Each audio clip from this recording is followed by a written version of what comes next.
All right, here we are. This is Ask a Wrestler. Last time we did Ask a Lawyer. This time, Ask a Wrestler. So I'm going to be answering whatever questions you come up with. So we'll give some time. Oh, here we are.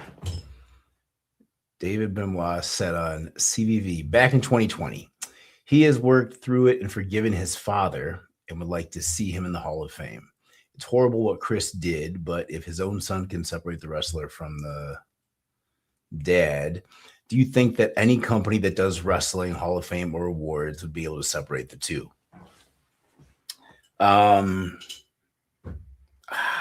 That's really tough. Maybe over time, but I mean, you have to look at it from a business standpoint. Like the company would, in a way, you're going to have people that say they're celebrating somebody who is viewed as a monster for what was done, and they wouldn't want the negative press. So they're going to have to weigh the risk versus the reward. Yeah, I mean, but then again, is OJ Simpson in the Hall of Fame? Because the other argument is, does somebody's body of work warrant them to be in the Hall of Fame? And if it does, by a lot of people's standards, then they deserve to be in there. So you can make the argument both ways. But ultimately, WWE is a private company, and the optics are very important for them. And I just don't see them, being comfortable associating with his name. And because that was such a tragic story and so widespread and just looked really, really bad for professional wrestling. So I see themselves, they did a lot to distance themselves from that. And I think they're, likely going to remain that way. Yeah. It was definitely CTE. And see, that's the other thing, is you have to look at it like that kind of casts a bad light on wrestling, in that so many, wrestlers potentially have CTE and have had CTE, because it is such a dangerous profession, and it just keeps bringing that back up. Like that's part of the dark side of professional wrestling, that I want you to just see the good, just see the story and the show, but don't worry about what goes on behind the curtain. Don't worry about what goes on with the talent. Am I bringing Tarver out of retirement? Hey, I would absolutely bring Tarver out of retirement. Shout out to Tarver. We had him on the channel not too long ago. We did a watch along for NXT. Hey, like I said, Tarver was one of my best friends in FCW, and I think he was super talented, on the mic, promo wise. He's a Christian rapper now, and he's extremely talented at that as well, and a power lifter. Like this guy, he can still go. Yeah, if he wants to come out of retirement, that would be dope. I'd definitely be down for it. That'd be cool. All right, what else we got? Do creative tell wrestlers of a certain size, height to not do certain moves because it doesn't fit them? Yes, this is a great question. Absolutely. And it's more the producers will tell guys this all the time. Like Drew McIntyre, I remember, like he's legit 6'5", 6'6", but is extremely agile. I always bring this up when I talk about him. I've seen him nip up with his hands in his pockets like it's nothing. To me, that was like one of the most impressive things, like, at his size. I was like, yo, but he can throw perfect drop kicks. He can do all kind of stuff. And like, at first, like I remember they didn't necessarily want him doing all that because he was kind of a bigger guy. And then Ryback too. Like there was things they didn't want him bumping. I remember that's how Ryback broke his ankle. We were in a tag match in Hawaii, and he was taking the comeback from the Hart Dynasty. And I feel like he told me, like, he was, whatever they hit him with, he was going to bump, but he remembers they told him they've been on him about, not bumping for certain moves or whatever. So he tried to change, and that's what he shifted on his ankle. or something of that variety. But yeah, that's definitely things that happen.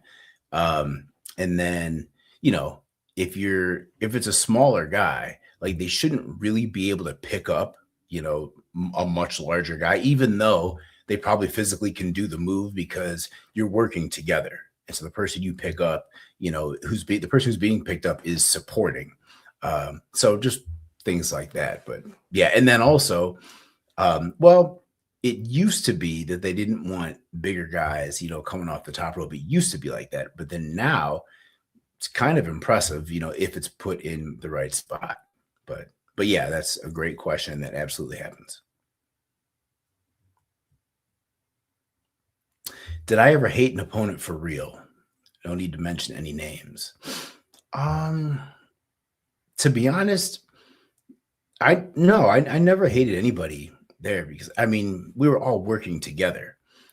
There's people I liked more than others, but no, I never hated anybody, and we are always super professional in the ring. There were some people who didn't like each other, but while I was there, everybody remained pretty professional. Like that's the thing. It was, you want that respect. You want to be known as being professional, regardless of, how you may or may not feel about the person you're working with. But you have to remember you're working together, and so. But sometimes, I mean, that can make for great chemistry, and sometimes it can make for not so great chemistry. But yeah, but that's a great question too. All right. Hello, how are you? Hey, I'm great. I'm great. How are you doing? Thank you for being here. Yeah, happy to have you. How was Wade Barrett as a colleague?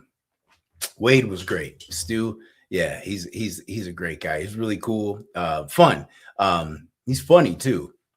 But we would ride together during NXT, and then early days on the Nexus. A lot of times, he and I would be the only two booked for whatever was going on because we were the last two. But no, he's a great guy. Like I still consider him a friend to this day. But yeah, he was super talented, and we all kind of knew like he was going to be at the end of NXT. I knew he was my biggest competition, and yeah, but like he was great. He was great. Very cool to work with. Very, very talented. He's doing commentating now, and he's killing it. He's doing fantastic. So yeah, the last time I spoke with him, probably the last time I saw him, and I don't know when that was, but that would have been like in 2020. But we've interacted, through text or social media though. But I mean, that's as much as with anybody, how you keep up with anybody in this. Yeah. Do they blame wrestlers for missing flights to shows? Yeah.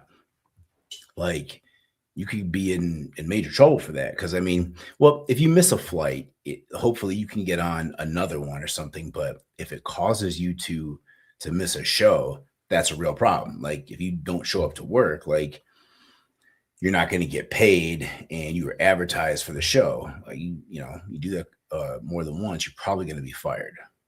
Yeah. So they do not like that. Producer Steve with a follow-up. Did anyone, when you joined the main roster, smarten you up to some of the things that all the wrestlers do, including not checking a bag for this reason? Yes. Yes. When I got to the main roster, some veteran wrestlers, they definitely smartened me up. Like you don't want to check a bag because you never know. And so you have to keep your gear in your carry-on no matter what, because if your luggage were to be lost, at least if you have your carry-on, you can still work. Like you have to have your boots, whatever your ring attire is. But yeah, they definitely smartened me up to that.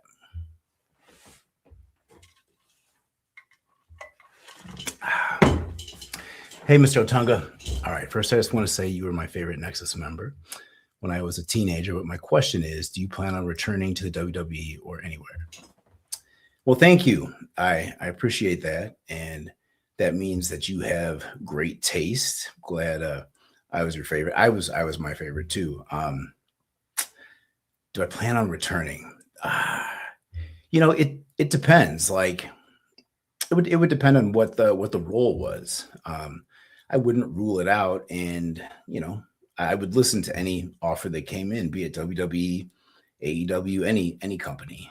Um, yeah, if it were something cool, like I think it would be cool to come back in like a manager capacity where I could represent talent, kind of like a Paul Heyman, but as a lawyer, a legal advocate, and maybe pair me with a talent who isn't so great on the mic, and then I can do a lot of the promo work for him and whatever, and then kind of help, that help just put over that talent, help shine them up or heal them out, whatever it could be. But I think that would be really fun, and nobody's really done that. Yeah, like in that way, and then still, I could be physical in the ring, given if the storyline calls for it or whatnot. But I think that would be really fun. Yeah, let me know if you guys would like to see that, or what ideas you have. You have anything else to add to that? Producer Steve again. Do you see the vertical feed on the left? I do, but it's really small. It's hard to Uh, make just click. Can you just reframe your camera so you're more centered on the vertical feed? There you go. out. Okay, Just that's that it. was a quick one. And then while I'm here, would you be interested in being the new general manager of NXT now that Ava's gone? Ooh, great question. I would absolutely be interested in that, in being the general manager of NXT. I mean, I kind of started NXT. Think about it. It was there for the inaugural season that launched NXT, that is now what you see.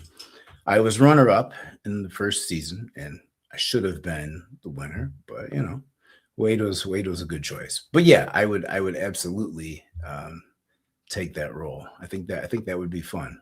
Yeah, kind of cool, a little full circle moment. Yeah, great question. Hello, Mr. O. Great channel. What would be a dream guest you would like to invite for an interview?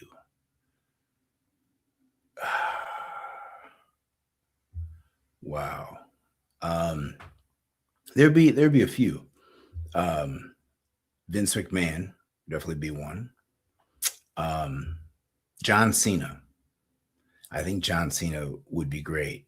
It would be cool just to sit down with him and talk, given our past, and and talk about things that we went through and hear his side of things and where we are now. And I think that would be really cool. Obviously, The Rock. It would be cool to sit down with Dwayne, talk to him, and talk about his career and everything. Like that would be really cool. And times that he and I talked about, when he gave me advice, that would be cool. Um, Batista, Dave Batista, that would be dope. Sit and talk about him. Catch up with Dave. That would be really cool. Shout out Dave. Um, Stone Cold. It'd be cool to sit down with Austin. Uh, yeah, he'd be another one. Yeah, those are my dream guests. Who do you guys want to see? You brought up Dave Batista. No one else will be able to ask this, but you sent me a TikTok recently where he said he hasn't had pizza in 20 years, and I I believe you can refute that statement. I did. I did. Um, I know for a fact Dave Batista had pizza 10 years ago. And I know this because I had pizza with him. I ate it with him, and it was at his house that he was staying at while filming for Marvel. And Sean Perrine, the late Sean Perrine, rest in peace, editor in chief of Muscle and Fitness, who was my good friend. He and I were in town. I was in town filming something for Tyler Perry, actually. And so he and I met Dave and on the set, and I have pictures from that day. And we got to see Dave we took a picture with him in the Drax makeup. It was awesome. And it was cool because that was my first time going to where they filmed Marvel in Atlanta. And I remember when I walked in there, I said to myself, like, I made a mental memory, and I was like, I'm gonna be back here one day, but filming myself.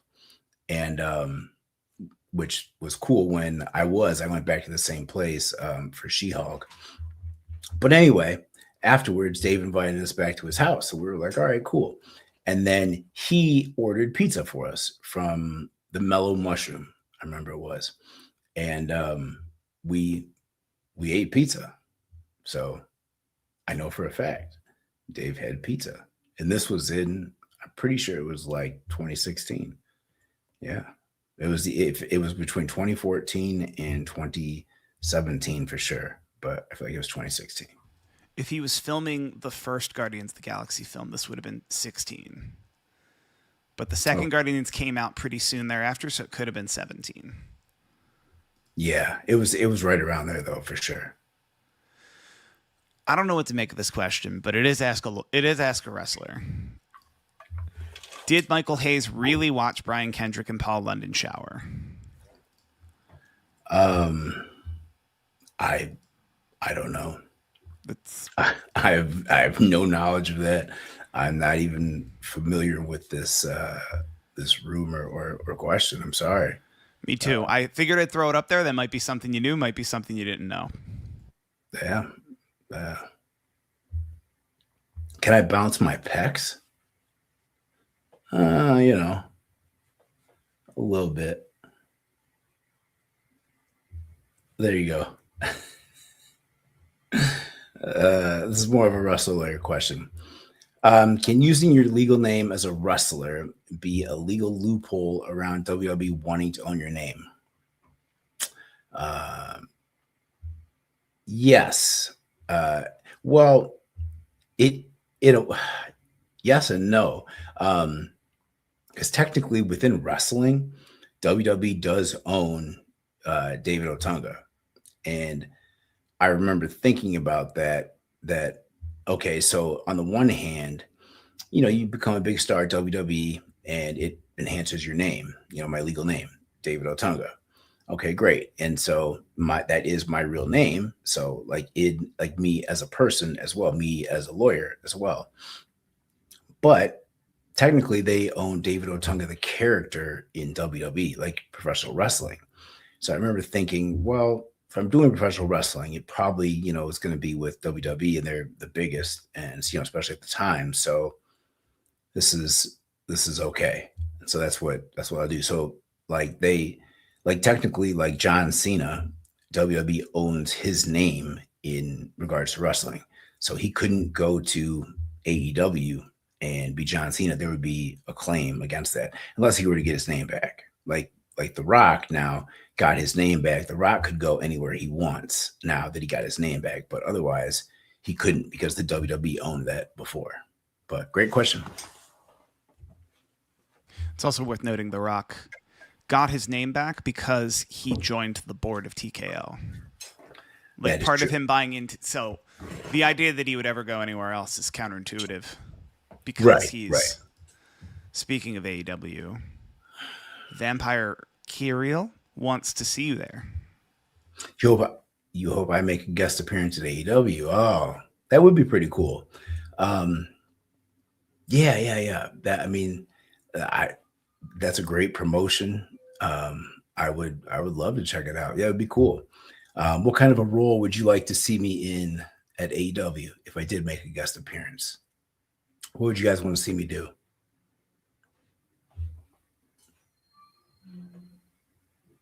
You should have gotten a world heavyweight title opportunity.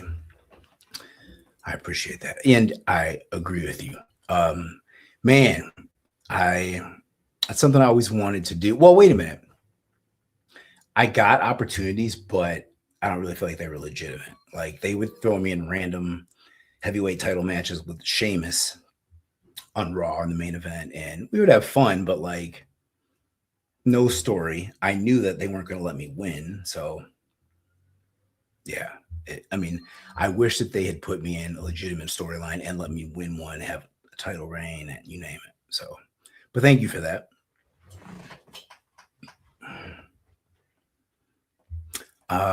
What is your opinion of The Miz? He was always my favorite WWE superstar growing up, and I wanted to know how he was backstage, unlike John Cena. And this is, you guys paid $10 for this. Thank you very much. The Miz was cool. He and I always got along, and maybe it's because we had similar backgrounds. Like we came from somewhere else, came from reality TV, and just it was different. We were treated as like outsiders a little bit, but he was always super cool and like humble, like different from his character that he portrayed. Well, he got to be a little bit arrogant, but like he was always really cool with me. Got along, and he was giving. I remember like one of the first matches, like he called a cool spot, like it was in NXT. Um, he wanted to come off the top rope, and I could catch him into a power slam, and so I was like, "Yo, okay, let's do it," and it came off amazing. So yeah, I Miz was always really really cool backstage. Excuse me.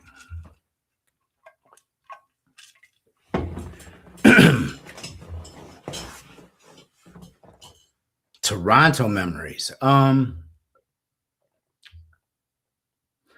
sorry. I don't have any specific ones. Um, other than the time in NXT. It was like our first time at wherever the stadium is where the Raptors play. And Heath Slater and I, we snuck up into the Raptors practice court, and we started playing basketball. Started shooting around and playing one on one, and that was really fun to me. Yeah, excuse me. And so I just remember thinking, oh, Vince Carter probably played in here. T Mac probably practiced in here. Yeah, that was. Sorry, that's my favorite one. All right. Did you ever have to correct WWE writers because your legal consultant promos were too legally inaccurate, or did you just lean into the kayfabe? Um, it depended. Like sometimes I would correct them, and then sometimes it just didn't matter, and so I'd say whatever because like the whole story would be might be nonsense or not legally accurate to begin with, and so yeah, I would more so lean into the kayfabe and do it, but try to make it not sound like nonsensical. But yeah, I think it's always more fun when you lean into the kayfabe. I think it's more fun for me, and it's more fun for the audience. But you have to make it believable. That's the trick. Oh, another one, $10. Thank you very much. Do you think WWE should be more open to allowing AEW jumpers to keep their more recognizable names? Like Powerhouse Hobbs, Mariah May, if those wrestlers have the rights to the name and AEW doesn't.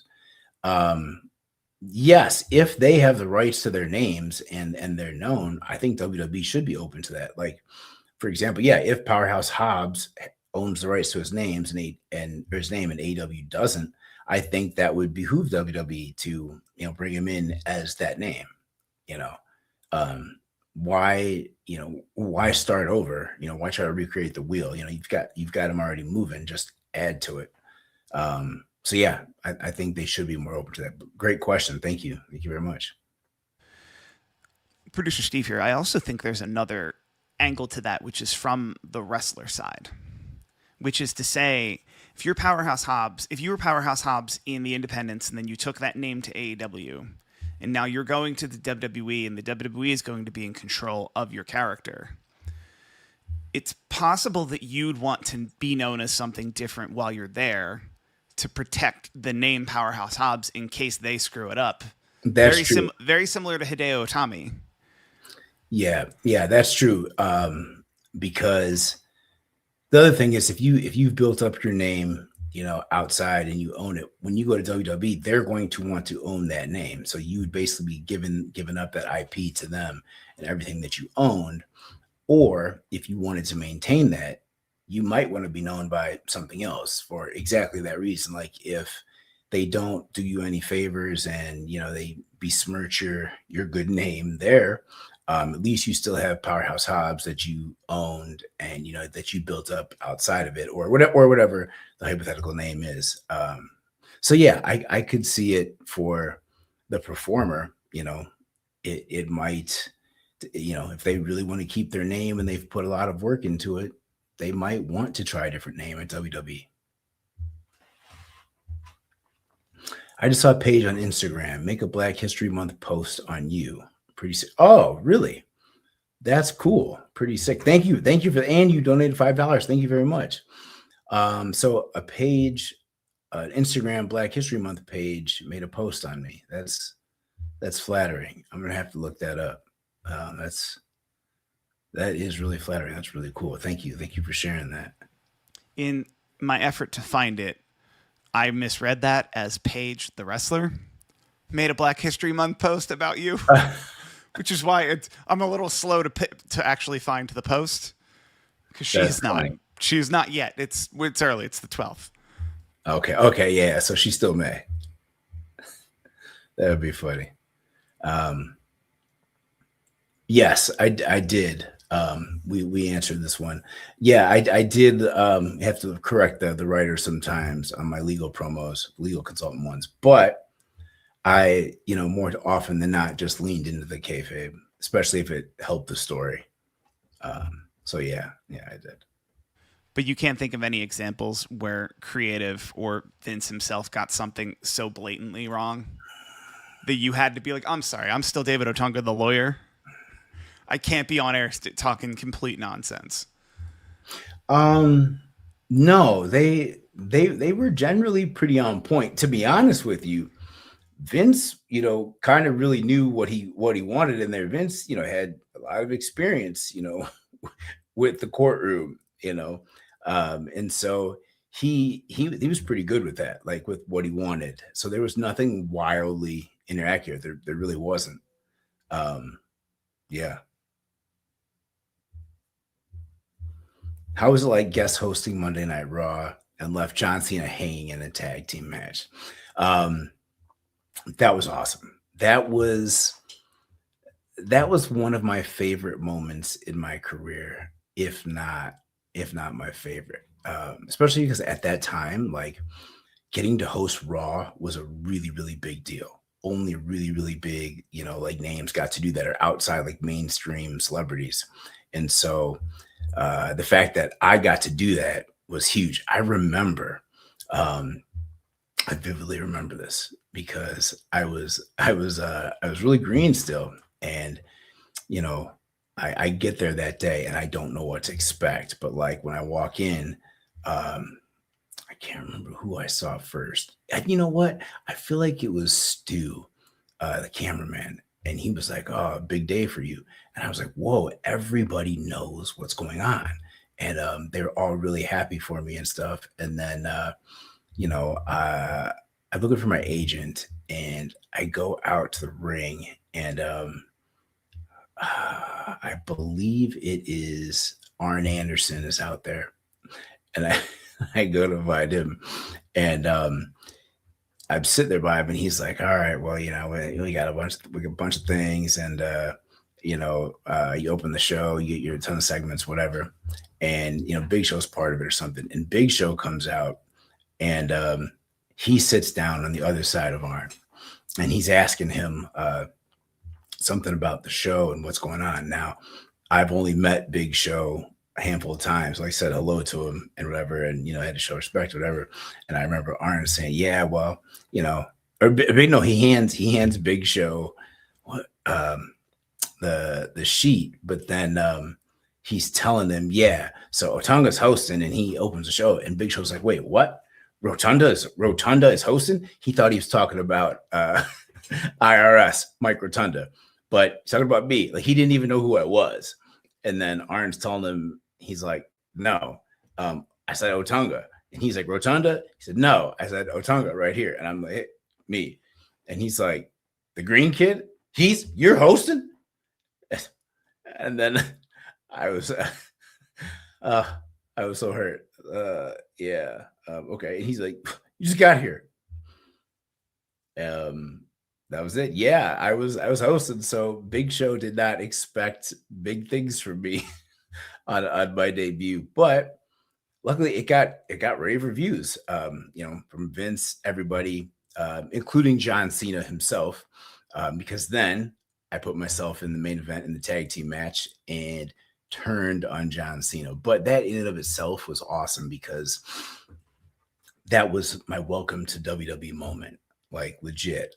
So before it, like I'm so nervous but excited, and I'm talking to John, and he's asking me what I can do in the ring, and there's limited. Like I told him, I could grab a headlock takeover. I can body slam.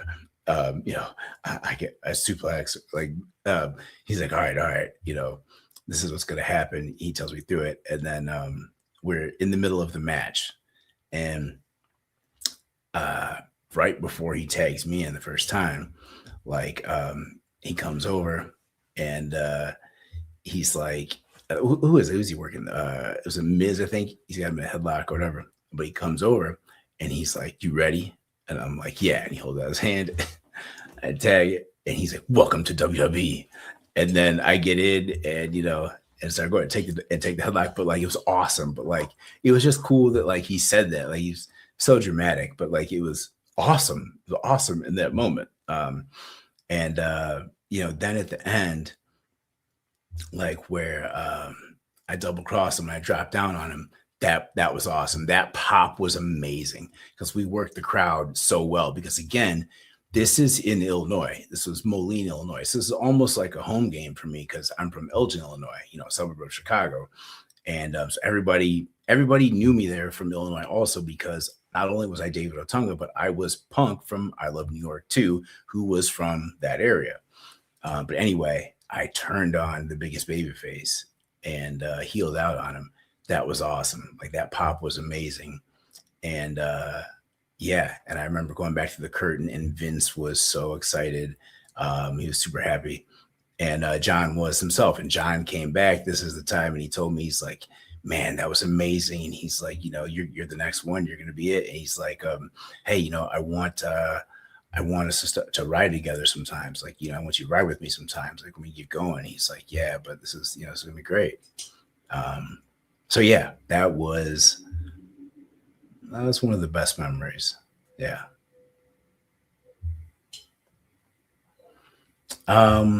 When's the last time hearing from Vinnie Mac? Not too long ago, actually. Well, yeah. Not too long ago. Like I heard from him. I heard from him on my birthday, and then like I hear from him through people too, and send messages like through people. But then every now and then like I text him like yeah, like I said, like on my birthday. But so last time like I think we officially like text exchange was my birthday, and then through people it was just recently actually, uh within the last month, about my YouTube videos, one in particular, believe it or not.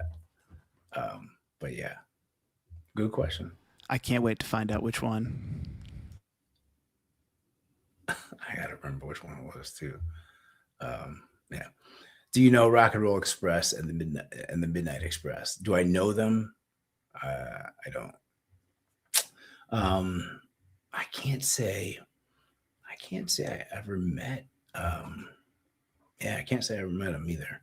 Anybody from possibly, but I don't think so. Sorry. When's your next convention? You'll probably see. Oh yeah. Rock and roll are usually around. I think it's a big event. Big event, and then possibly something in Las Vegas. Who knows? Yeah. Thanks for reading my message, Big Dave. Hate WWE didn't use you after your last stint as the lawyer consultant. Thank you, Cedric. I appreciate that. Well, yeah. Hey, but you know what? After the lawyer consultants, like, I took time off TV and then came back and was doing the announcer thing. But I feel you. I would like to do something else there. Like, what would you have liked to see me do? What's something else? Good afternoon. Do wrestlers literally pay for certain moves? And how long is it until a move is up for grabs after a wrestler retires? example would be KO using the Stone Cold Stunner. Um, I've never heard of a wrestler paying for a move. That's news to me. I mean, maybe there's stories where that's happened, but I've never heard of that. And how long is it until a move is up for grabs? I don't think there's a set time or anything, and there's different ways to go about it. Like generally, especially if it's a really established and it's an over move, you're going to ask permission from the wrestler or the person who is known for it or whatnot. And then they grant it or they don't, or you ask the office or the agents. I'm not really sure. Yeah, or somebody can give it to you, can give you a move, or you just do it. Um, like I started doing the Farouk Slam, but I changed it a little bit and did and made it my own version of the verdict. But it was kind of based off that. And so I didn't necessarily have to ask for permission, but like the first time I met Ron Simmons, like, I told him, actually, I didn't even have to tell him. Because it was obvious that's where it came from. And he was watching me. And I remember he just commented, he's like, hey, really hook that leg and you know, put some real malice and some force behind it. So that was cool. Yeah, but great question. I believe the standard is you have to ask in general. Like I know Randy Orton had to ask DDP or felt like he had to ask DDP. Yeah, The yeah, RKO is similar enough to the Diamond Cutter. yes, yeah, and I do think that's true, and like that's standard wrestling practice and cultures. Yeah, you need to get permission. Yeah, so you should definitely ask for it. Yeah. What do you dislike about modern wrestling? For me, it's things like a group of wrestlers obviously standing around waiting for a suicide dive. Um, yeah, I agree. And I think making things too obvious sometimes, or too obvious that the guys and the moves are working together, right? Or that the guys are working and or ladies are working together to pull the move off. So seeing through the kayfabe, yeah, I do kind of like certain parts of older wrestling where they did a little bit less, but it seemed more realistic. So yeah, I kind of agree with you on that. Yeah, yeah, and I feel like storylines they're not they don't have the same build up that they used to. They don't seem to mean as much now. It's kind of just recycling stories and interchanging characters. So that's part of it. Are you of the mindset at all that people don't sell or sell long enough in modern wrestling?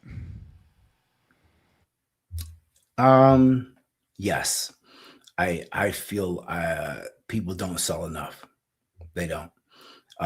They because they'll be hit with something major and then be right back up not too long after that. Throwing like a little mini comeback or something, and or going into the next move set to be cut off by something even bigger. But like it just doesn't add up. Like things need to breathe more. Um, and slow down, which I always try to do. And people always told me. And then, it was interesting. Like once I became like an announcer and I really had to watch it and study it, I feel like I learned so much more in wrestling in advance just in my knowledge and in ring psychology and seeing like mistakes I had been making and like how to do it in the proper timing and rhythm and the flow and slowing down. Um, yeah. Storytelling too. Um, Within the matches. Like not, I mean, there is still good storytelling. Some guys do put on good, great matches with storytelling, but like, um, it used to be more important. I feel like back in the day, where like you could turn the volume off, and you could just watch two guys work, and you could know exactly what's going on, and who's the baby face, who's the heel, what part of the body they're working, and really staying focused on that and telling a physical story. So yeah.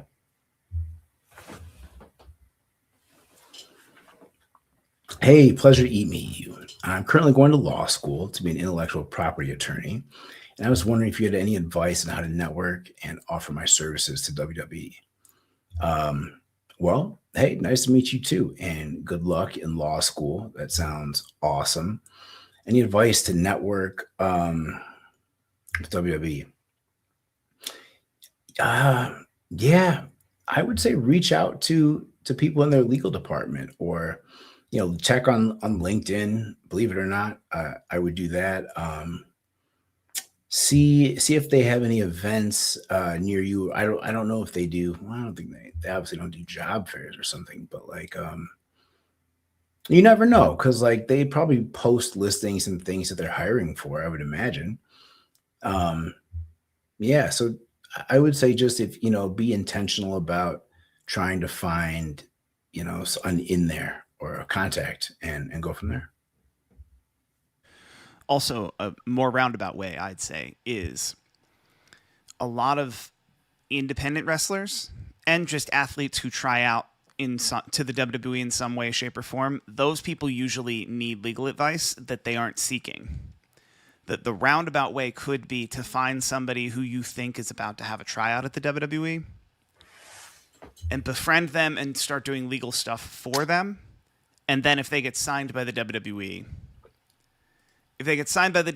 then you're a part of their package. And then that's how you wind up working with the WWE and get on their radar that way. Just another method that could work. Yeah, that could absolutely work. Yep. Hopefully this is going to be a future video, but can a superstars patent their signature finishing move? That's a great question. That is a great question, because, and the answer is I don't know. Like, how do you patent physical IP? How do you patent a punch? Big Show throws the punch.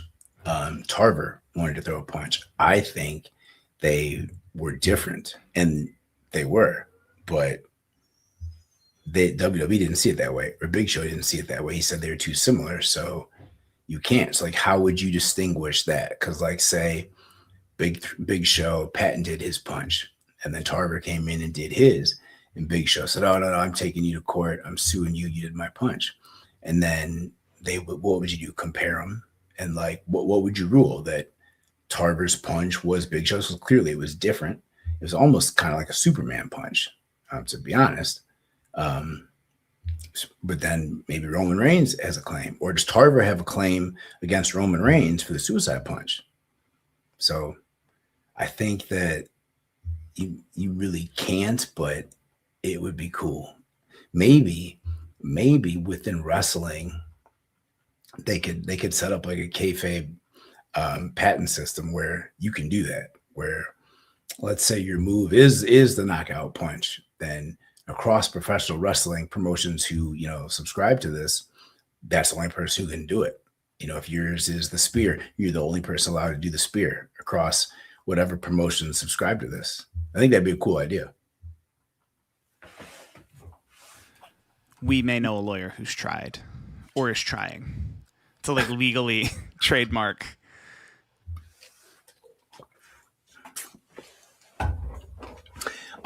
Do you train in what you will do in the ring before going on air?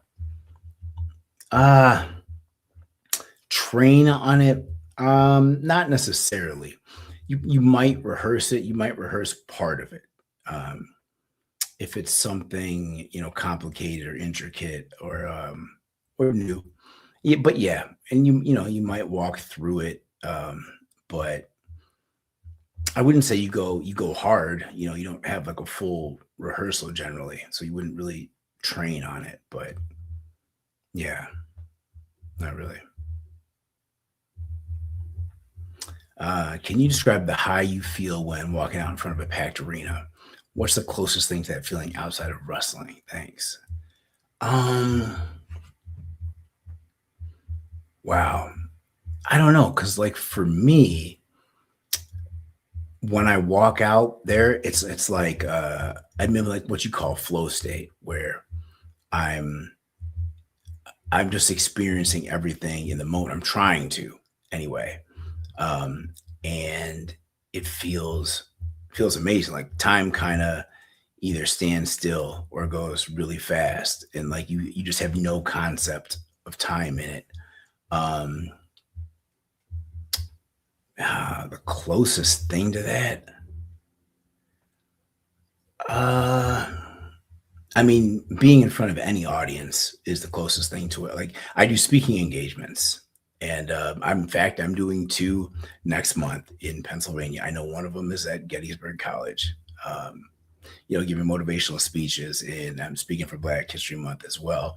But going out in front of a live audience and getting that feedback, that immediate feedback, is the closest thing. I mean, obviously with wrestling, it's a much larger scale, much larger audience, more of a spectacle, but I mean, nothing quite is going to compare to that. But the closest thing would be to be in front of another live audience.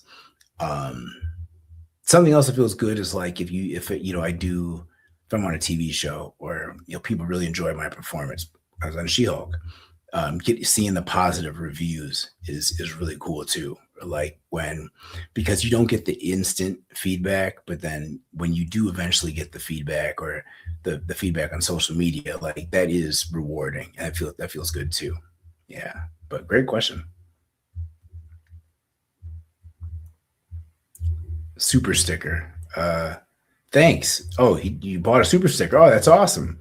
Thank you for that. That's really cool. Thanks, Cedric. Shout out to you. Thank you. Hello, David. Do you have experience going to Germany? Um, hi, Roman. Uh, we did. I did wrestle in Germany um, a few times, I believe. I, you know what? It's been so long. I can't say anything in particular stands out though. I'd have to go back and see like what the matches were, who I was working. Um, but I know I enjoyed it because like I thought it was cool just being over there and being in I believe we are in Berlin. But yeah, it was really cool though. So shout out to you, shout out to Germany. Sorry, I'm pulling up your matches. We'll Okay. come back. We'll circle back to your matches in Germany. See if we can jog your memory. Okay. While serving as John Laurinaitis legal counsel, did you ever have to vet actual WWE HR policies to ensure that people power storylines didn't create real world labor law issues? That's funny. No, I did not. I did not. But I'll tell you something that was funny is in one of those storylines, WWE wanted me to tweet something about an unsafe work environment, and I think this is when we did the walkout and vote against Triple H. But like they told me like hey, we need you, WWE socials, like we need you to post this on your Twitter account. I said, all right, so I did, and then it said something like this, like we're not going to take it anymore, and we're out of here or something. I'm not going to be treated like this at work, and it's workplace harassment, whatever. And I had people who know me from outside of wrestling and from being a lawyer messaging me, reaching out to me, like, David, are you okay? Like, I'm so sorry to hear about what's happening. Like, oh my goodness, are you all right? Like, do you need help? And it was funny to me because I was like, oh my gosh, they don't know that this is storyline. And because it's my real life Twitter, it goes to my real life Facebook. Like they, yeah, they, they believed it. But no, I didn't. And then the other thing that is funny too is people tend to think that even though I was Johnny's kayfabe legal advisor, people tend to think like I was really working for WWE legal, like in a legal capacity, like as an in-house counsel.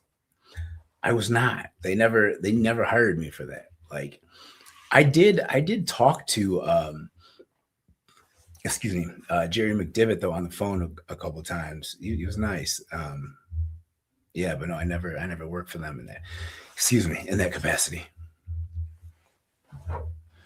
Quick update on the Germany part. In April 14th, 2012. It was you, Santina Marella, and The Miz at a house show at the O2 World in Berlin. One of your many U.S. title shots. Yeah, yeah, yeah. I'm sure I probably lost to the Cobra there. I do remember they were a pretty hot crowd though. Um, I remember that, and it was cool working with like the Miz. Somebody asked about him earlier. He's always really humble and easy to work with, and giving, and would would do whatever like do whatever I wanted to do, but like he would give me stuff because again, like that is what I'll say about him. I like that he made sure I got stuff in because I didn't always know what to ask for. I was too humble, like with the vet sometimes, and Miz would do that. I feel like if I remember like those times, I feel like he gave me a little bit in those matches, especially because then I was the one who was going to take the Cobra, not the Miz. Yeah, but yeah, fun times, fun times. So it looks like you did 2 tours, and I finally figured out it's listed as Deutschland on here, which is why I had trouble finding the matches. You did November of 2010. It was you, Husky Harris, Justin Gabriel versus Bret Hart, David Hart Smith, and Tyson Kidd. Oh, that was here. That was November of 2010. I remember this very well. Um, this was awesome because we got to work with Brett, and this was when I actually got to know Brett. Okay. Now, this is, I'm glad you pulled this up. Now, see, I didn't know this was in Germany. This is a great memory. I got to sit with him backstage and talk to him. And I remember him telling me about his daughter who was trying to get started in music at the time. And, he knew I was aligned with or adjacent to the industry. Anyway, and so we were, talking about it. And yeah, he was really nice and so humble. And like we talked every time like we'd see each other after that. But anyway, what I do remember about this is we got to work together, but the only one of us who was allowed to work with Brett in the ring was Heath Slater. Now I don't know if anybody's ever told this story, but Heath was the Brett Whisperer. I mean, not really. Like anybody could have worked with him, but like the reason they chose Heath, they felt like he was the smoothest and could sell whatever, but also the lightest because Brett was he had some health issues, and so there was some kind of all they explained to us was that there's some kind of issue with insurance and that he couldn't no, he couldn't take shots to the head. He couldn't, there's a whole list of things like he couldn't do. And so they trusted Heath to work with him specifically. And so it was cool to be in there, but like at the same time, like we were careful to stay away from Brett and not injure him, not hurt him or whatever. But yeah, that was like the only time like we really, really got to work with him and work in the ring. Like I didn't know that was in Germany. I'm so glad you brought this up. Thank you for the question. And Steve, thank you for looking this up. Like this has been amazing. Yeah. That's good to hear as well. So yeah, Otunga, Slater, Harris. That's not a very common pairing of the Nexus, I don't think. No, And it explains no. because they needed Slater. Although I'm looking, let me pull it up again. There was a house show on the 13th in Mannheim, and it was Otunga, Harris, Gabriel, and then Hart and the Hart Dynasty, Bret Hart and the Hart Dynasty, and then it was the Heath Slater was one night, and then Justin Gabriel was a different night. So the very first night was Oh, was Heath Slater. they might have let Gabriel do it then. Yeah, I think they did one night and then they got comfortable because it's Coin is how I'm going to pronounce that. I'm sure there's more syllables, and then Mannheim are the two cities, and then you came back obviously in April to Stuttgart and Berlin. Yeah. This is an interesting one from '06 Big O. Is Out of there anyone? everyone Yeah. in WWE NXT right now, who would you want to work with the most?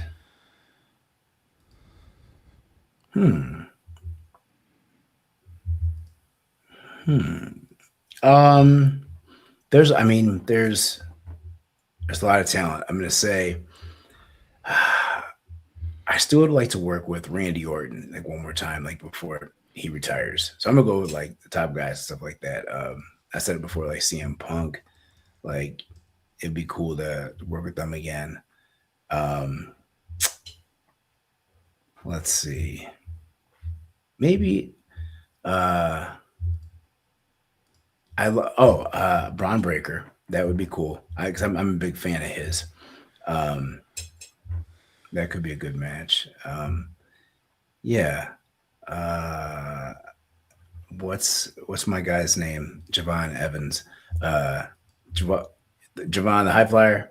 That guy is phenomenal. I think we could have a lot of fun. Yeah, but I'd be open to it. Joe Hendry. Yeah, that'd be a good one too. That could be fun. That could be really fun. Yeah, there's a lot of talented people right now. How hard is it to keep a straight face going in the ring and hearing the audience cheering? Um, it depends.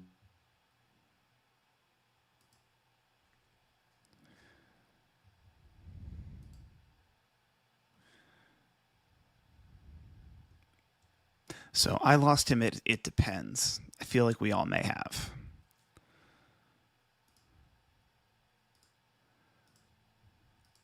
We made it quite a bit of time this one before we lost him. He's still completely frozen, so I can keep cutting back to him frozen.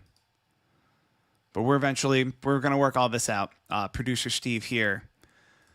Let me see if there are any questions I can kind of handle just from my time working with him while we figure out. His computer crashed again, which for the members who joined us last week, this is a bit worrying. This is a bit worrying because the computer crashed last week and then locked him out completely. That he had to like format his hard drive and it was a whole mess. I do agree we should have Otunga and Wade on commentary.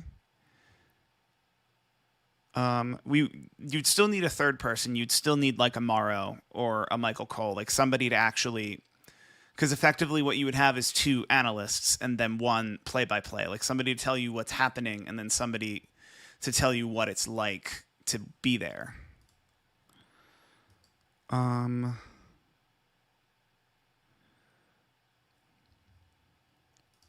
It did crash. The WTF. Christopher Cal, you have a YouTube channel where you review toys. And how do I ask permission to get copies? And how do I interview superstars? You actually ran into the right person for all this. I've been in the YouTube space for probably since been running YouTube channels since 2017, and I was on AfterBuzz TV, a pretty big YouTube channel before that, for like 5 years before that. The big thing is lead with value. So if you're asking for someone to, hey, send me your merchandise so that I can review it, you need to lead with value. So tell them what you're going to do for them and make it seem as close as possible to, you're going to give me a $10 thing or an hour of your time, and you're going to receive triple, if not quadruple that in value to your business or your livelihood. And that all depends on not just the channel, because sometimes people don't actually care that, oh, it's 1,000 views, 10,000 views. Like if you're selling merchandise, what people actually want is to be seen by 1,000 people who might buy their merchandise versus 1,000,000 people who won't.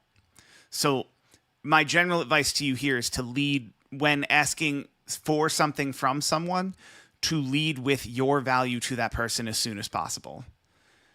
But like the question is, how do you ask permission to get copies?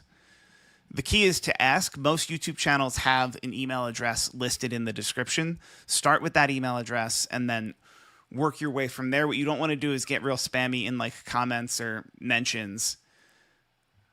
But there's a fine line between spammy and persistent. And I've walked that line before. I'm going to ask him, but I don't believe he knows Mid-South Wrestling.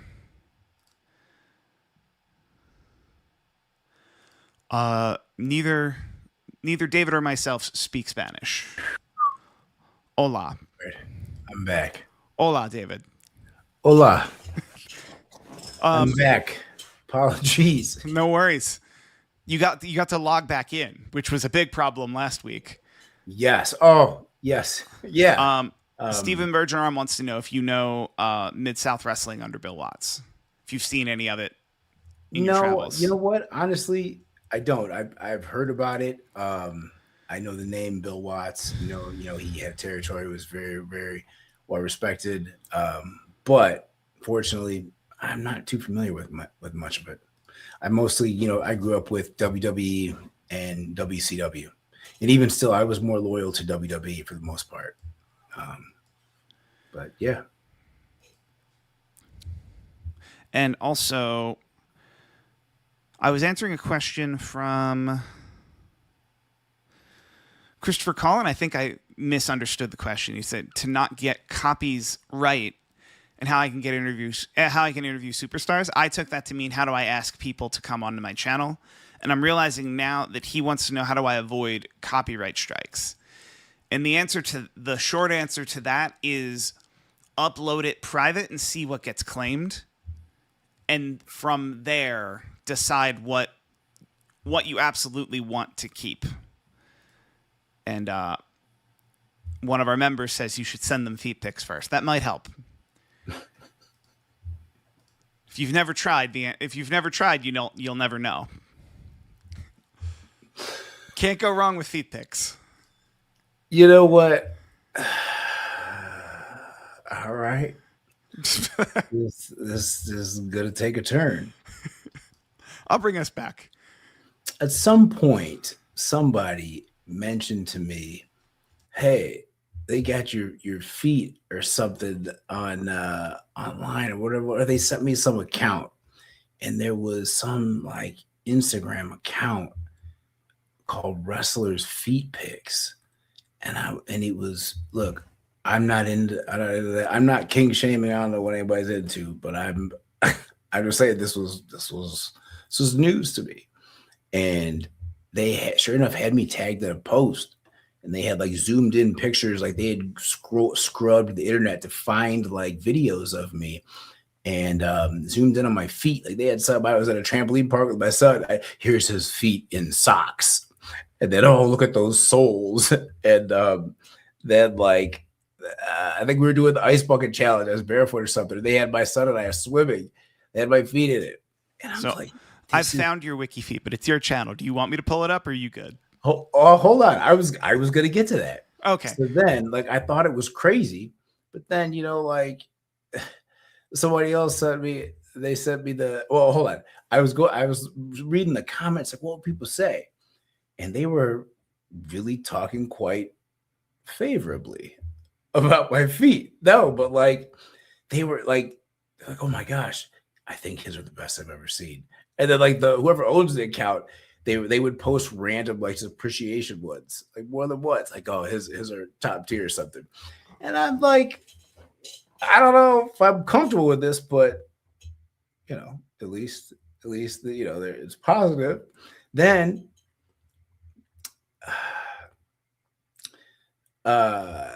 this lady sent me sent me this thing, Wiki Feet, and said, hey, look who I found on this. And it's me. And I'm like, what is this? You could put it up, Steve. You can put it up. But I did not know this was a thing. And boy. So right now there are 66 votes. Most of them are very positive. Has your birth date, your birthplace, a height that's not set, and then it says your shoe size is 13. Oh, well, I don't know if it was this or. And then there's a series of photos of your feet. Oh, here we go. Here we go. Here we go. Or photos But that it was feature your there's feet. some there. See, this is what I bet. That's what Ice Bucket Challenge. There was some where it ranked or like had like a rating, like legit.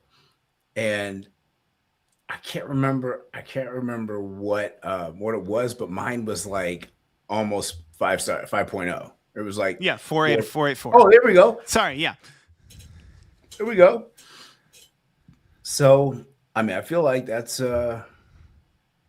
nearly a perfect Let's score. I do I mean, have to log I in? Can I I just don't I don't no. necessarily agree with what they got going on here, but at least they're rating me highly. So 484 out of 5. yeah, It's a good rating.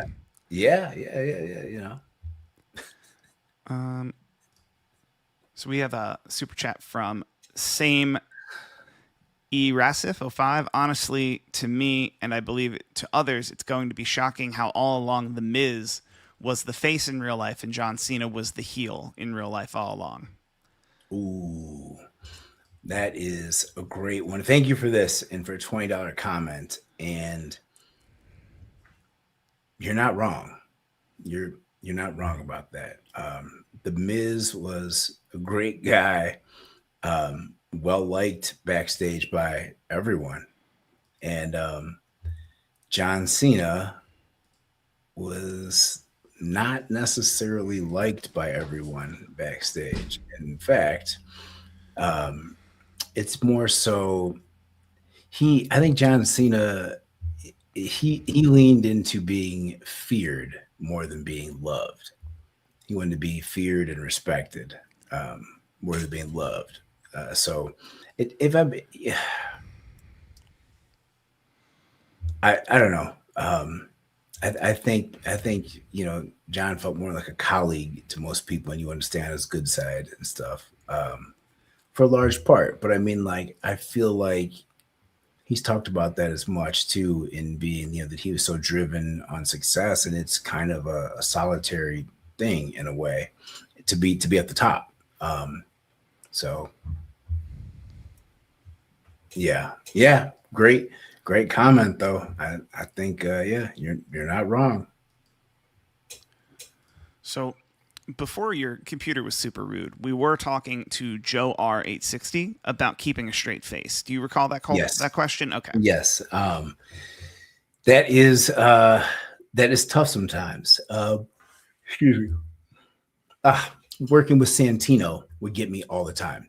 How he would say my name or pronounce things like that would be tough because Santino is funny, and a lot of his stuff would just be improv and just off the cuff because he knows his character so well. But yeah, that would crack me up. But otherwise, like, I would be so committed to my character that, like, I could hide it in my reactions sometimes, like if I was gonna laugh. But yeah, it was definitely tough, especially when you're having a good time. Yeah. David, did you say you had a pet rabbit or another animal? Nope, I've got a rabbit. I've got a rabbit named Rocket. All right, I'll tell this story. How did I get a rabbit? It's funny because I never asked for this rabbit. I did not wake up one day and say, hey, you know what? I want to go buy a pet rabbit and go out of my way to do that. That is not what happened. That is not at all. It was foisted upon me. Foisted. Refer to Curb Your Enthusiasm for what that means. I was buying a house, and my son and I went to look at the house. We went to look at the house. The people who occupied the house previously, they had a menagerie of animals in there.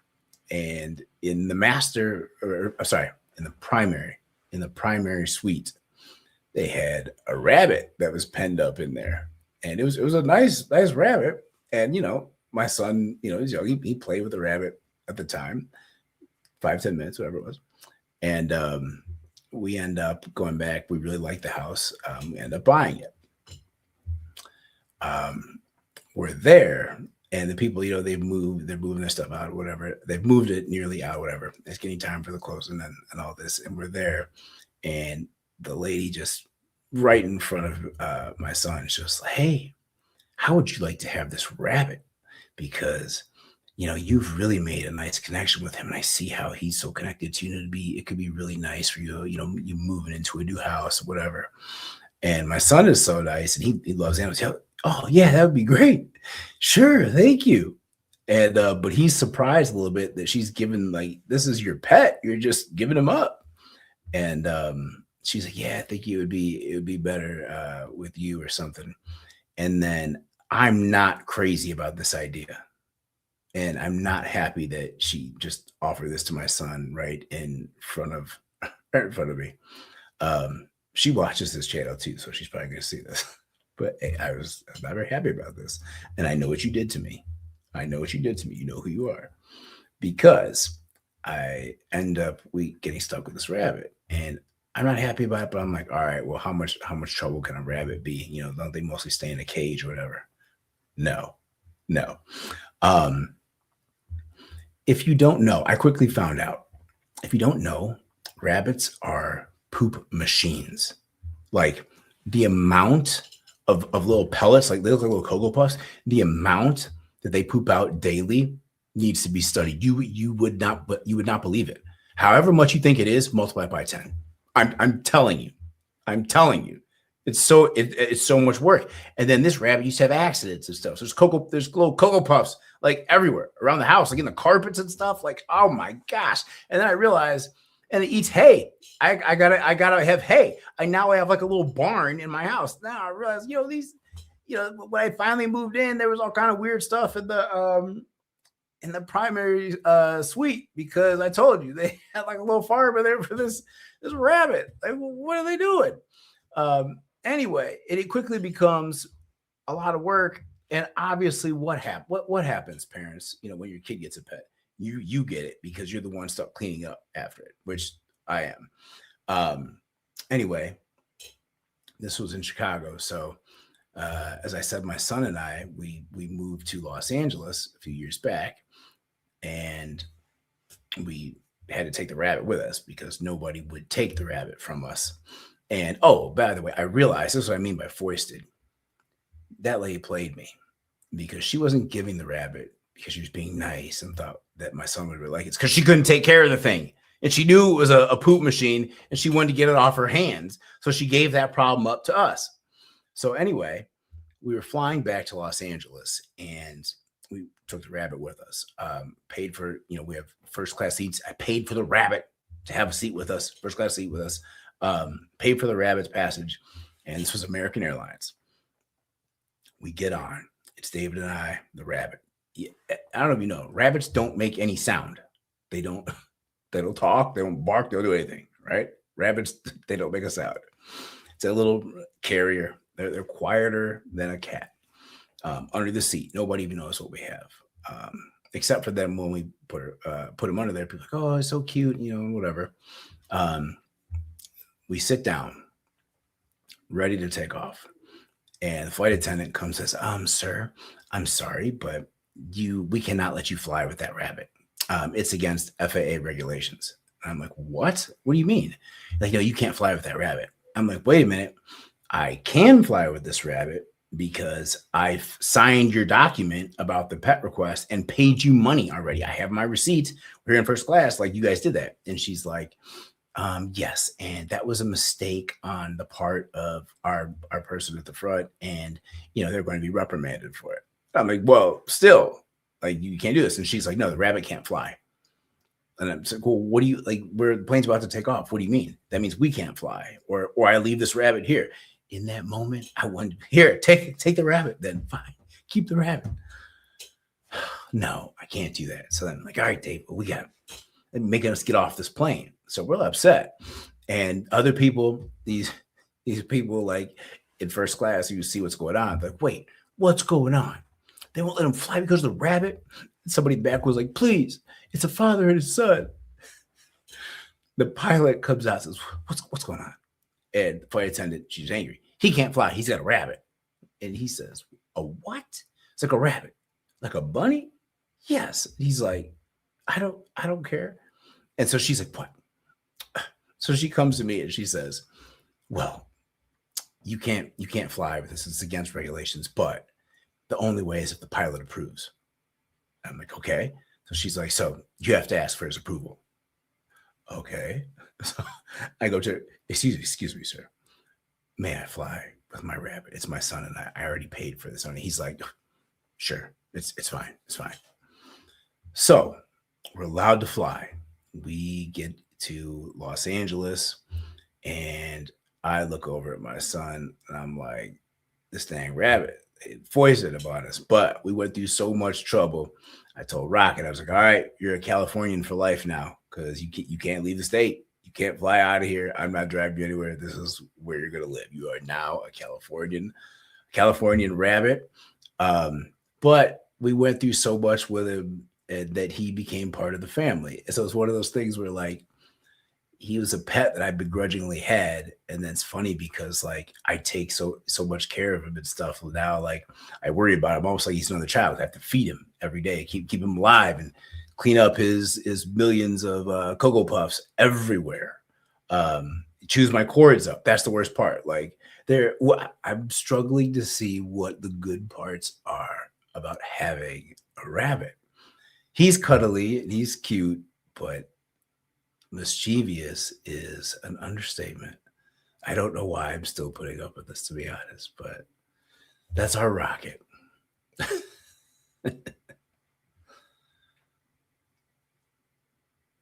Any good Edge stories? Yeah, I got to win against Edge. I got to go over in a lumberjack match on SmackDown. I feel like it was a main event. Anyway, it was the biggest promoted match, and if I lost, I was out of Nexus. And I was nervous when they announced that because I was like, wait, if I lose, I'm out of Nexus. I thought they'd get rid of me because I was like, there's no way they're gonna let me beat Edge. Like, there's no way. But they did. And so then I was like, oh, I was grateful to Edge for putting me over, for letting me, beat him, especially because I was so green in the business. And this is the match where I remember like we happened to be putting it together and he was just going over it with me because I was green and Michael Hayes was right there. And Edge said, he's going to give me a back body drop. And I said, Adam, excuse me. I just want to let you know. I've never taken one of those before. I wasn't taught that in FCW. And I said, but I will take it. I'll take it for you if you want. I said, but I can't promise you how it will look. And he looked at me, looked at Michael Hayes. They looked at each other. He's like, Michael Hayes like, kid, you never taken a back body drop? No. Ed said, all right, well, we'll take it out. We'll put something else in. So, yeah, no, he was awesome though. And he was so good to work with, easy, light in the ring, like super professional. Really cool guy, really, really nice guy, like very complimentary, helpful. I remember I was crushed when he had to retire because like I really only got to work with him like that one time like really well, and I was hoping that we would get to work together more because like that's kind of like the feeling I was getting. And yeah, then it wasn't too long after that though he had to retire, and that was sad. That was really sad. But he was always around like after that, so it was really good to see him. I was really happy when he was cleared to come back and just to see everything he's done since then. So yeah, shout out to Edge, shout out to Adam, yep, and his wife Beth, yep. Why did you choose to stay with New Nexus instead of joining the core?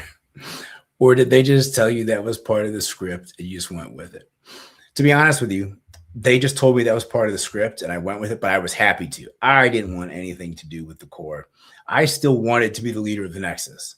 And the core just, it seemed bootleg to me. It seemed like a bootleg version of the Nexus. It really did. And it was spelled funny.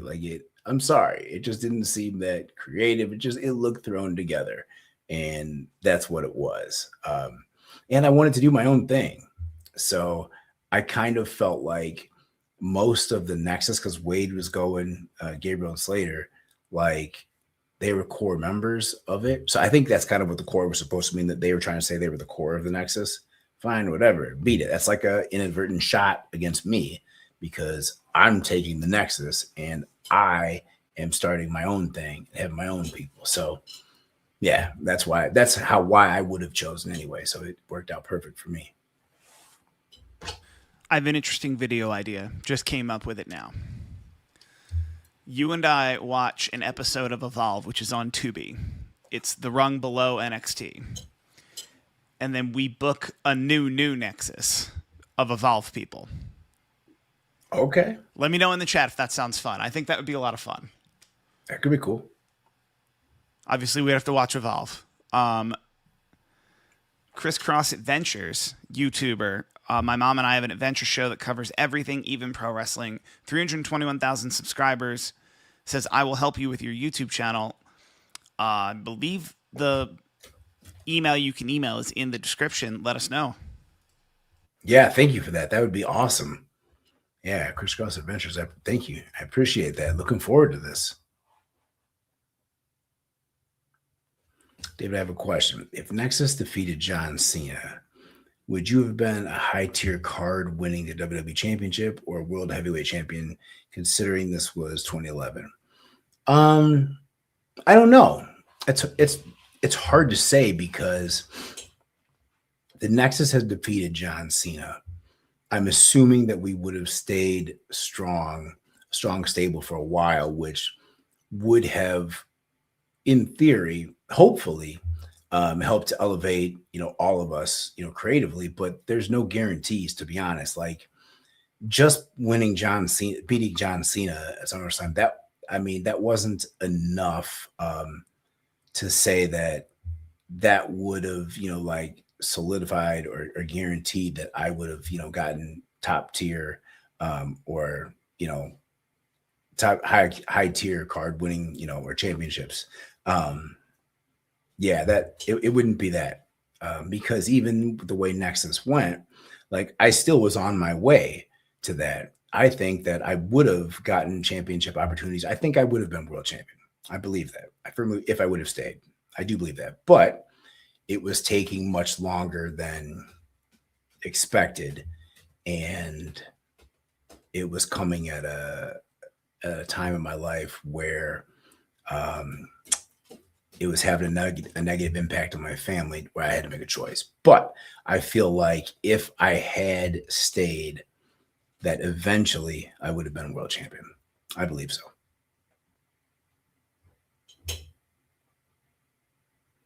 When are you going to get your own show on VH1? Great question.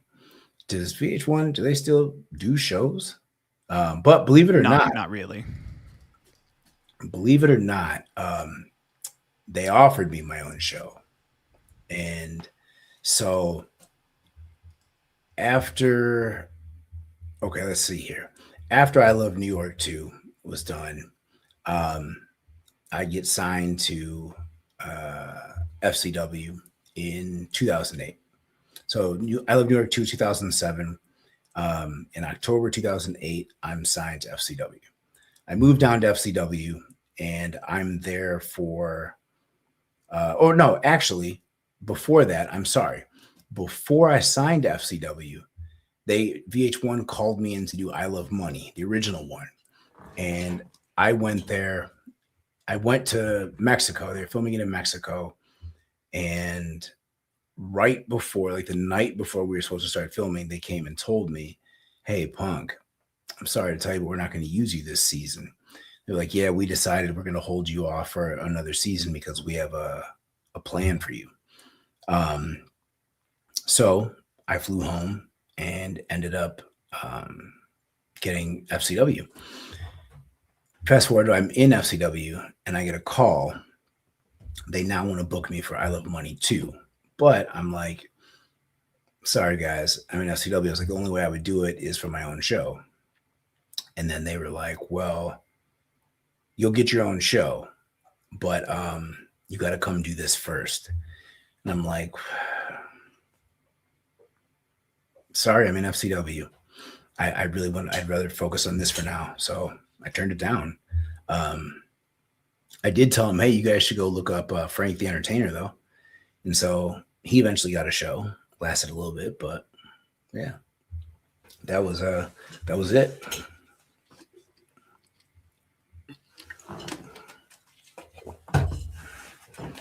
Ah,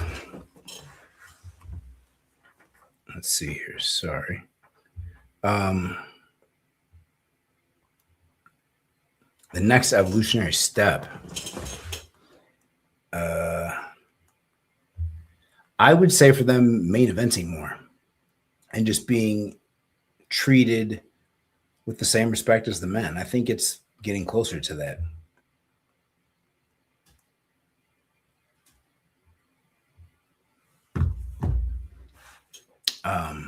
So let's do. We've got quite a bit, and we're going to screenshot these for next time. Let's do 5 more. Okay.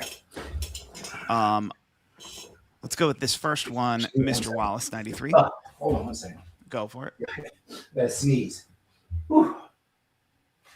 Okay. Okay. Was the original NXT season supposed to be similar to the current LFG show, or was it always supposed to lead into the Nexus storyline? I don't think it was supposed to lead into the Nexus storyline. I think that just happened, was a byproduct, to be honest. They didn't know what to do with us, and Vince just came up with that. Besides your YouTube channel, what are some other projects that are coming up that you're looking forward to? Definitely motivational speaking. Got 2 coming up next month in Gettysburg, and the other one's in Pennsylvania as well. This one is very interesting from John Clement. You criticized the new ads on the ring in WWE. As a lawyer, do you think Vince kept the ring clean for aesthetic reasons or to protect the IP of his film library? Could be both. Could honestly be both. Definitely the aesthetics, I believe that, but that's interesting. That very well could be too. I never thought about that, but to protect the IP of his film library, yeah, I could see Vince looking out for that. Mark my words, in our lifetime, probably in the next 5 years, portions of the WWE's library are going to be licensed to free things like YouTube, and then they're going to sell the ad space on the apron, which is now blank. Like, that's not that much work digitally to change.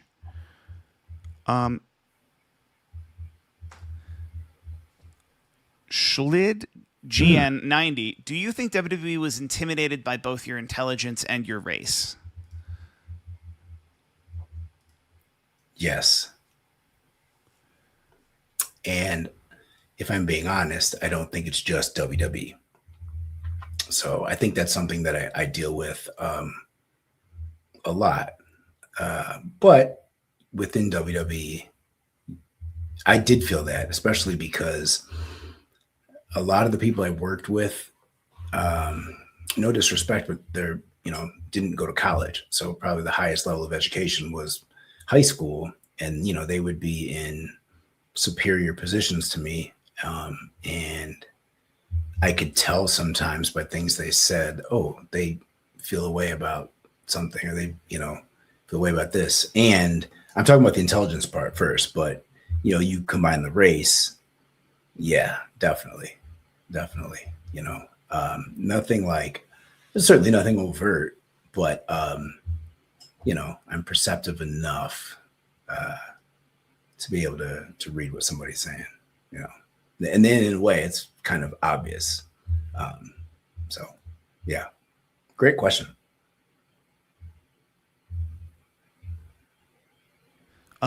This is one I haven't actually asked you. Do you have a suffix at the end of your name like Esquire?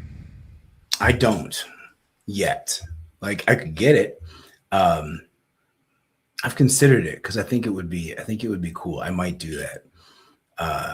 Because, well, here's the other thing. Like, technically I could get doctor. I could get a prefix because I am a doctor. I have a Juris Doctorate degree, but it's just not common practice to call lawyers doctors here, but we are doctors of law. And in other places, I always bring this up. They always say it's like in Australia, lawyers are called doctors, allegedly. I've heard this, but I need to talk to somebody from Australia to verify that. But that over there, that they call them doctors too. That being said, I've considered that. I might do it. Do you guys think I should do it? Should I add it? What do you think? David Otunga Esquire. Do you like the sound of that? Or I think just you should do both. And when you're a babyface, you're David Otunga Esquire, and when you're a heel, you're Dr. David Otunga. Because that's a very heel thing to do. Is to call interesting? yourself a doctor because technically you're a doctor, but you're like, but Okay. it's like, but like also if you're having a health problem, don't call David Otunga. Right. I like that. Fun comment. Edu GZC. I don't speak English, but I'm practicing while listening to you speak. I hope we're helping. Oh, thank you. Thank you. I appreciate that. Don't go on WikiFeet. That's a good time. And I think this is going to be okay. I have two more. Okay. This one. How busy does Gorilla get during the Royal Rumble? I am curious. Is it organized Very. chaos or is it very organized? Well, actually, no. You know what? It was organized because you're lined up, like, and so it actually was organized very well. You're lined up, and you just have to be in line. And there's people monitoring to make sure you're ready to go out, and so it was pretty streamlined. Actually, it was actually surprisingly more chill. Actually, yeah, and because you knew what was going to happen, it was probably more chill than even like a regular Monday Night Raw or something, just because it was the actual Royal Rumble match itself and how streamlined the entries were. And you knew what, you go out for your entrance and whatever happens then. That's good to hear, especially because you were in a 40-man Royal Rumble as well. Yeah. It seems And like that that has one, to be really on it. yep. So, John Clement and the commenter have a question that are in the same vein, which is, was there any legal or contractual leverage you guys had as a group to protest the last-minute John Cena decision at SummerSlam? And what they're describing is collective action, which Captain Commenter has one. I'm not going to be able to find it, but they're asking, will pro wrestlers ever form a union?